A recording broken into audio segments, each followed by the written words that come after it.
Salve, salve galera, beleza? Sou o professor Evandro Gomes de Biologia e do Biologia Show aqui para vocês e nós vamos hoje conversar sobre um dos pontos mais importantes. Caramba, Evandro, todo ponto é importante. Lógico, galera, nós estamos trabalhando exatamente com os principais pontos que você precisa saber para fazer uma excelente prova do Enem.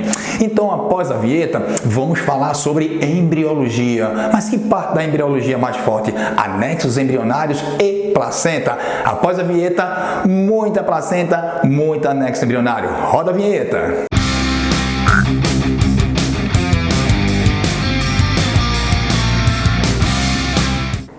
Fala galera, então vamos embora, sem mais delongas, vem comigo meu lindo, vem comigo minha linda espetacular. Galera, não vamos perder tempo, vamos embora aqui. Gente, presta atenção, dentro do conceito de Enem, vejam bem, existe um ponto da embriologia, lógico que a embriologia ela é dividida em desenvolvimento embrionário, nós temos o processo de fecundação, né, que antecede logicamente, fiquem atentos à gametogênese, onde precisa você conhecer muito bem o processo de meiose, crossing over, aquela coisa toda.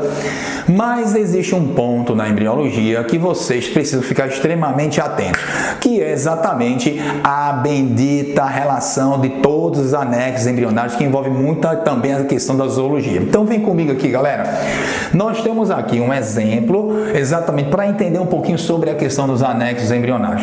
Vamos lá, Evandro, quais são os anexos embrionários? Gente, os anexos embrionários, o nome já está dizendo, anexos embrionários. Então, são estruturas originárias a partir, claro, do embrião.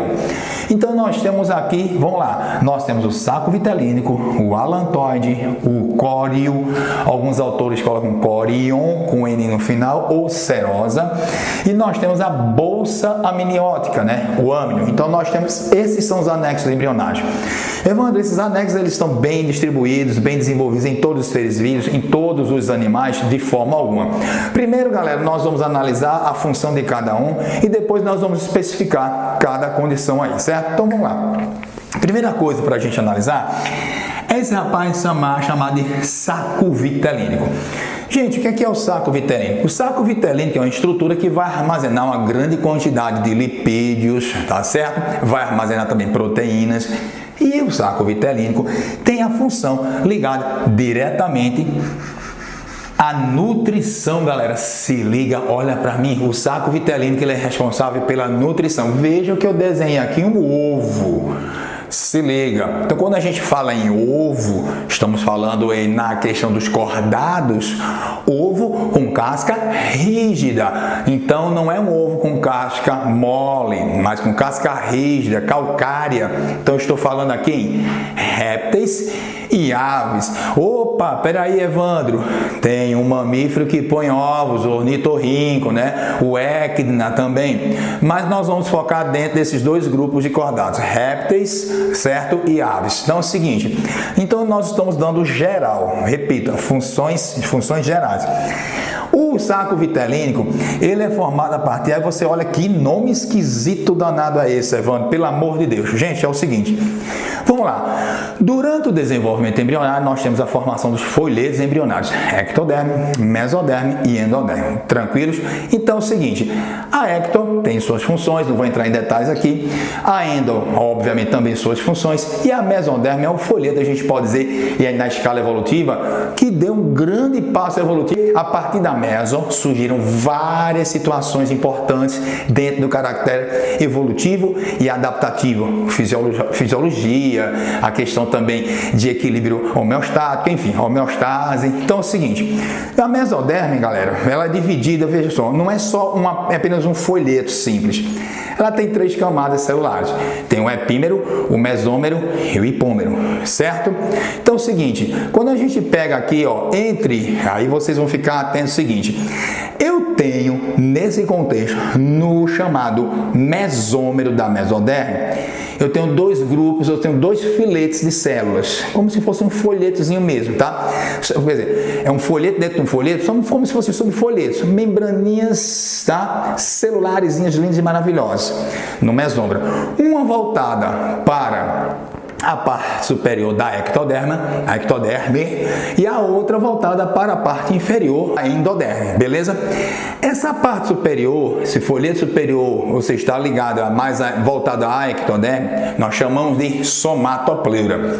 E a parte do mesômero inferior, voltada à endoderme, certo? Nós chamamos, veja bem, mas Evandro, presta atenção, abaixo do mesômero não é o hipômero? Sim, mas eu estou falando do folheto como um todo, tá? Então essa porção inferior nós chamamos de esplancnopleura. Então tem a somatopleura e a esplancnopleura. E aí vem essa estrutura. Então esses folhetos são originados a partir de quê? Basicamente de estruturas provenientes da mesoderme, mas existe participação da ecto e da endo. Então nós vamos ver aqui. No caso do saco vitelínico, esplancnopleura, que está voltada à endoderme, é exatamente a estrutura histológica, vamos dizer assim, embrionária, né, que vai dar origem ao saco vitelínico. Então fiquem atentos a essa condição. Então a origem do saco vitelínico é esplancnopleura, que é da mesoderme, associado à endoderme. Fechou? Voltada à região da endoderme. Muito bem. Vamos aqui falar do rapazinho chamado de alantoide.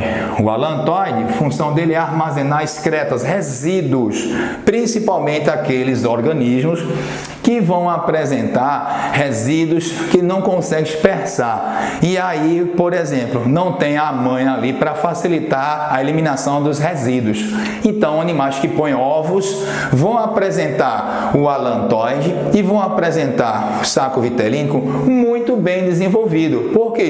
Porque desenvolve-se distante da mãe, dentro de uma estrutura onde ele vai precisar ter o quê? Um suporte nutricional que a mãe não vai poder dar, e também vai ter uma espécie de banheirozinho natural dele, onde ele vai colocar todos os resíduos, que à medida que ele vai desenvolvendo, obviamente, como nós temos as aves, e nós temos os répteis pondo ovos, eles vão liberar o ácido úrico. Lembra, nós temos aqui, nos compostos nitrogenados existe a amônia, que é mais tóxica. Depois nós vamos ter aqui a partezinha chamada de ácido úrico, e nós temos também, nós que somos ureotélicos, liberamos a ureia, tá certo? Então vou armazenar aqui, ó, o ácido úrico, por isso répteis e aves são chamados de uricotélicos. Então esse alantoide aqui, galera, armazena, mas tem uma outra função também, muito importante para permitir as trocas gasosas. Como assim, Evandro? Permitir as trocas gasosas.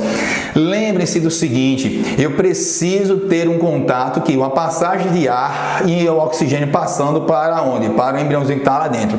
Vou repetir, alantoide e saco vitelínico bem desenvolvido em répteis e aves, e obviamente praticamente reduzido, né? Não vou dizer ausente, mas reduzido nos mamíferos, e principalmente nos mamíferos nós temos aí peixes.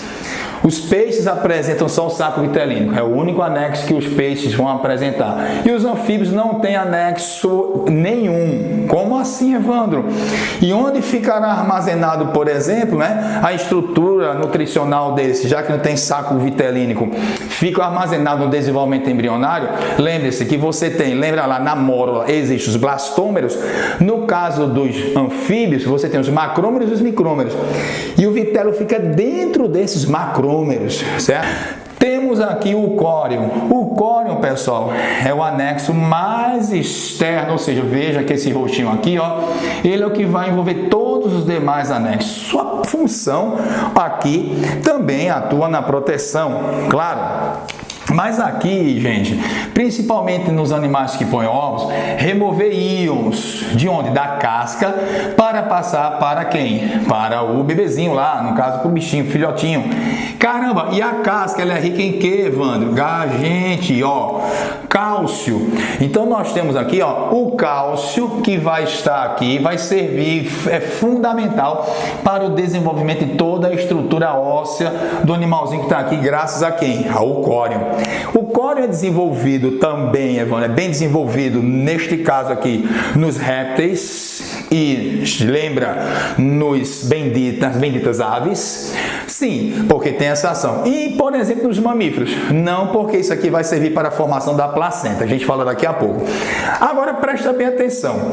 Nós temos aqui, veja bem, aqui o saco vitelínico formado aqui a partir das planctonopleiras, beleza? O alantóide e o saco vitelínico são formados a partir das planctonopleiras. Se liga.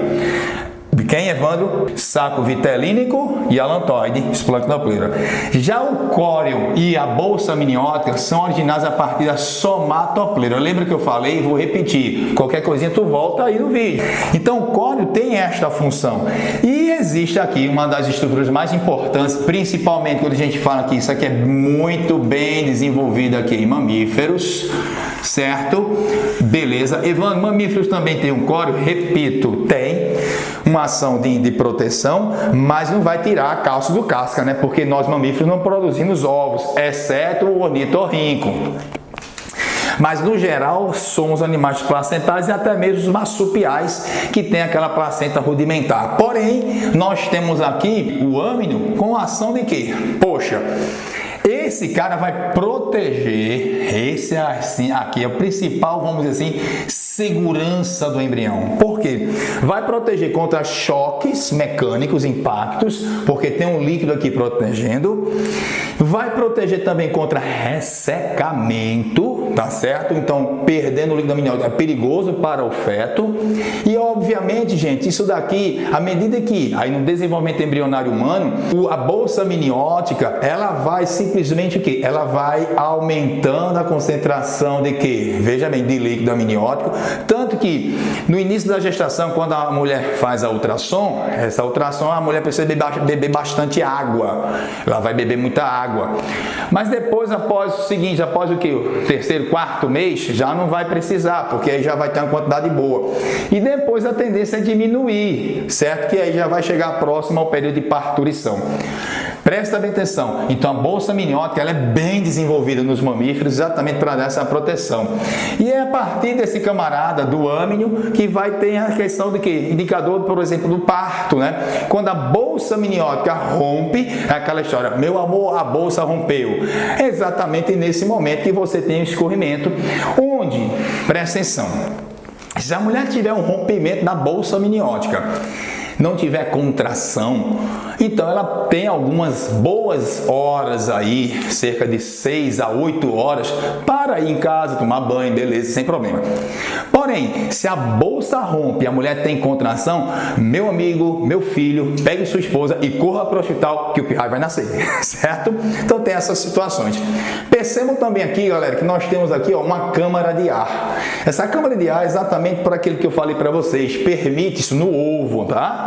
Só estou falando no ovo, réptil e ave. Então nós temos essa câmara de ar que permite a entrada e saída, entrada de ar e saída, trazendo oxigênio e liberando o que? O dióxido de carbono, importante para a manutenção nos animais que, obviamente, desenvolve-se dentro de um ovo distante da mãe, certo? Então nós temos aqui, são os anexos embrionários, suas funções e quais são os organismos. Então vamos lá, peixes, apenas saco vitelínico, se liga.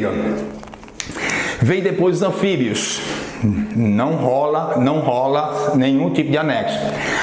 Os anexos embrionários, todos esses nós estamos vendo aqui, surgem nos répteis, temos nas aves, e aí a gente tem a potencialização, por exemplo, da bolsa amniótica, que essa bolsa amniótica, ela vai ter a sua função que nós discutimos aqui agora há pouco, muito importante, tá certo? E então, essa é a condição evolutiva que nós temos para os anexos. Embriologia não é legal? Tem tudo a ver, você que vai lá na frente, bem lá na frente, vai ser papai, você bem lá na frente vai ser mamãe, já tem uma noçãozinha. E para fazer a prova, tá tudo certo, caiu aí placenta, caiu anexo embrionário, pum, caixa, já acertou. Galera, um abraço, espero que vocês tenham gostado aí dessa aula. Assiste todas as aulas aí, que eu tenho certeza que vai te ajudar muito nas tuas provas. Gente, Biologia Show, Evandro Gomes, ficando por aqui. Tchau, tchau. Valeu!